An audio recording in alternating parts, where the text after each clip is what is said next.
Tapi intinya adalah setelah saat-saat ini menunggu penyerahan mandat yang final tanggal 20 Oktober yang akan datang, masa ini kami gunakan sebenar-benarnya dan sesungguh-sungguhnya untuk menyiapkan diri. Kami belajar masalah, kami kumpulkan para pakar, kami diskusi dengan semua unsur untuk kami rumuskan langkah-langkah sehingga tanggal 20 Oktober nanti dengan penyerahan mandat tidak akan ada vakum. Masih bersama pengamat politik Associate Professor of NIPA School of Administration Jakarta atau STIA LAN yang juga menulis buku Local Politics Dynamic A Game Theory of Perspective, Dr. Ratri Istania. Mbak Ratri, kita tadi sudah berbicara soal sejak diumumkan oleh KPU, kemudian ada sengketa pemilu yang diselesaikan oleh MK. Begitu lama masa penantian presiden terpilih untuk dilantik 20 Oktober. Dan semuanya nervous. Memang kenapa lama? Karena itu mengakomodasi 2 putaran. Ada wacana yang kemudian rasanya cukup dianggap gila.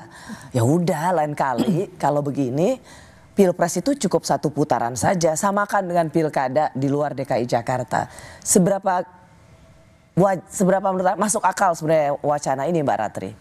Kalau dilihat dari yang di lapangan terjadi, itu kan menjadi masuk akal, Mbak Rosi. Karena apa?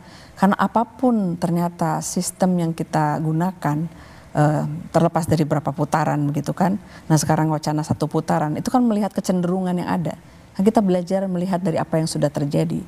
Yaitu? Ujung-ujungnya begitu kan, baik itu kita sistem pemilunya seperti apa, kan nanti yang berkuasa nanti itu koalisi juga, gitu kan. Tapi gini, coba ingatkan kita semua, dulu apa filosofinya? Harus 50% persatu kan, jadi pilpres secara nasional dan juga pilkada Jakarta, di luar itu 1 putaran. Waktu itu kan sebenarnya filosofisnya supaya dapat mayoritas kan, sehingga mengakomodasi 2 putaran begitu. Nah, apa itu masih sekarang relevan? Mendapatkan pemenang yang mayoritas. Kalau akhirnya si pemenang mayoritas itu juga tetap harus menggandeng partai-partai di luar pendukungnya supaya di parlemen ia tetap menjadi majority government. Ya, kalau kita mau memberikan pembelajaran kepada masyarakat bahwa demokrasi itu masih ada, dan 50+1 itu masih ada, misalnya begitu, kan mestinya begitu ya idealnya kan. Akan tetapi ini kan sekarang kita berbicara mengenai elit dan kepentingan elit-elit partai itu seperti apa. Yang terjadi di dalam, dibalik setelah Pilpres itu ada transaksi-transaksi, dan itu yang sekarang tampaknya majoritarian itu tidak menjadi hal sesuatu yang penting, karena yang penting adalah majoritarian untuk yang presiden ya maksudnya. Yang presiden itu menjadi tidak penting karena seberapapun dia mayoritas, dia tetap harus merangkul partai-partai di parlemen. Ciri dari sistem presidensial itu seperti itu, Mbak. Pada akhirnya kan harus semua, apalagi proporsional ya, Mbak ya, kan harus dirangkul. Tapi kan sebenarnya mayoritas, karena kita sistem presidensial makanya kita harus presiden terpilih harus mendapatkan mayoritas. Mengapa kemudian itu terasa menjadi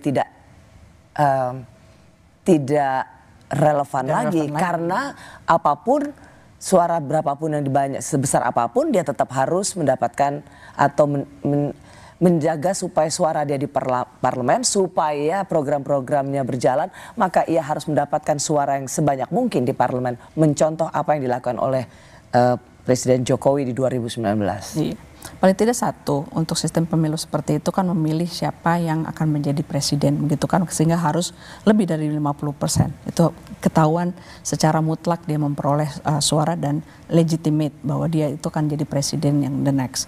Kemudian yang mungkin dipikirkan sekarang ini adalah proses dari nanti policy formulation yang ada di parlemen supaya berjalan tanpa halangan berarti. Dan itu saya kira itu merupakan akhirnya bentukan dari sistem politik di Indonesia itu seperti itu. Jadi Anda termasuk yang setuju nggak dengan wacana ketika harus ada evaluasi sistem pemilu, lalu kemudian ada pemikiran ya sudah pilpres disamakan saja dengan pilkada, cukup satu putaran, hemat biaya, dan siapapun yang terpilih dengan suara terbanyak dari beberapa kandidat itu, toh dia harus merangkul juga partai politik di parlemen. Anda setuju satu putaran cukup untuk pilpres? Kekuatan pengecek itu kan jadi nggak ada, Mbak. Kekuatan pengecek itu kan kita butuhkan untuk bisa apa-apa yang sekarang sedang dijalankan dan apa yang nanti akan dijalankan dalam bentuk policy, bila tidak berkontribusi terhadap masyarakat banyak, itu kan harus dicek. Kalau misalnya kita begitu menyerahkan ya udah satu putaran saja, karena toh sama-sama saja, tetap saja kita harus merangkul semua, misalnya begitu. Jadi Anda ingin mengatakan bukan soal satu putaran, dua putarannya, bukan. Tetapi bagaimana partai-partai yang kalah atau memang tidak mendukung presiden terpilih, mbok punya harga diri, jangan masuk dalam kabinet dan berjuanglah di luar kabinet. Dan satu hal lagi mungkin yang harus diperhatikan, partai yang sudah ada dalam koalisi dan menang begitu kan, mereka juga harus percaya diri kan. Ya sudah, nggak usah ngajak-ngajak yang lain begitu. Anda bisa jalan dengan sendirinya.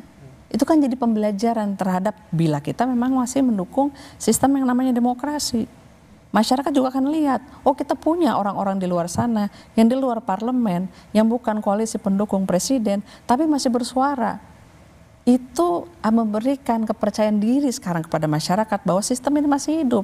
Menitipkan suaranya pada orang-orang yang berada di luar koalisi, sekiranya yang di koalisi, yang ada di parlemen, merumuskan satu kebijakan yang tidak berpihak pada rakyat. Ingat Mbak, infrastruktur politik itu masyarakat kan butuh saluran. Saluran kan juga cuma satu. Oke, jadi kalau misalnya ada ketum partai politik atau politisi mengatakan, ya karena kita masuk kabinet itu bukan berarti kita tidak kritis, kita tetap kritis terhadap kebijakan pemerintah. Anda percaya itu? Itu agak sulit dilakukan ya. Dan itu menunjukkan apa message-nya? ambigu ya. Apa message-nya? Mau diajak ke kabinet, mau terima jabatan menterinya, tapi tapi di parlemen digerogotin juga. Itu justru mencerminkan ke sebuah politik yang sangat tidak etis. Mau jabatan kursi menteri, tapi di parlemen tetap digebukin, itu nggak etis lah.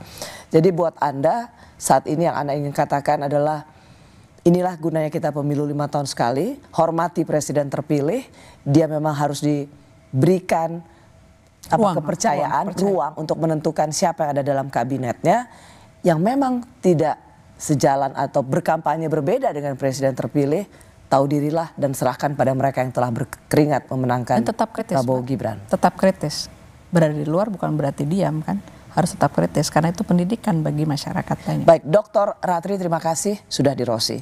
Terima kasih Mbak Rosi. Terima kasih juga Anda menyaksikan program Rosi. Saya Rusiana Silalahi. Kita jumpa lagi Kamis depan. Tetaplah di Kompas TV, independen, terpercaya.